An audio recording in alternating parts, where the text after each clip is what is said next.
Pemilihan umum serentak tahun 2024 sudah di depan mata. Untuk memastikan kelancaran pesta demokrasi, pemerintah mengalokasikan dana sebesar 71,3 triliun rupiah yang diberikan kepada penyelenggara pemilu sejak 20 bulan sebelum hari H.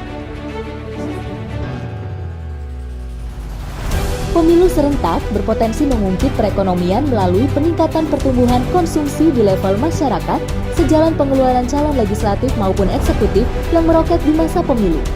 Bisnis dari sektor periklanan, percetakan, media, transportasi, logistik, makanan minuman, dan garmen tekstil berpeluang melonjak. Sehingga kita melihat memang dampak multipliernya terhadap perekonomian ini cukup besar. Jadi beberapa estimasi itu menunjukkan bahkan mencapai 1% dari PDB Indonesia atau mungkin kisaran 300-an triliun rupiah. Jadi memang dampaknya terhadap multiplier dan mendorong output event pemilu ini sebetulnya cukup substansial. Konsumsi sebetulnya nampaknya akan terjadi across beberapa kuartal. Jadi saya rasa dengan diumumkannya calon presiden dan wakil presiden di mendekati akhir tahun ini, nampaknya di akhir tahun ini spending pun sudah mulai keluar dari berbagai calon.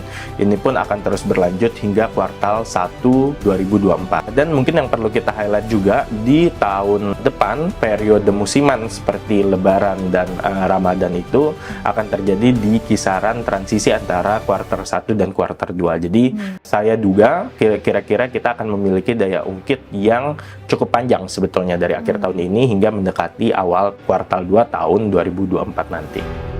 Di lain sisi, faktor ketidakpastian di tahun politik ditambah dinamika ekonomi dan geopolitik global memperlambat laju investasi.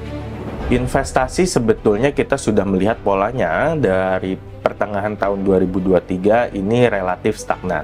Ini sebetulnya cukup reasonable dan memang polanya ini cukup terlihat dari beberapa pemilu sebelumnya bahwa memang investasi itu cenderung tertahan mendekati periode pemilu.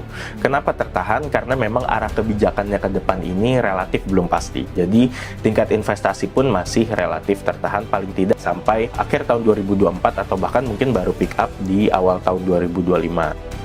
Kematangan demokrasi Indonesia kembali akan diuji di masa perhelatan pemilu 2024. Stabilitas negara menjadi hal utama yang perlu dijaga.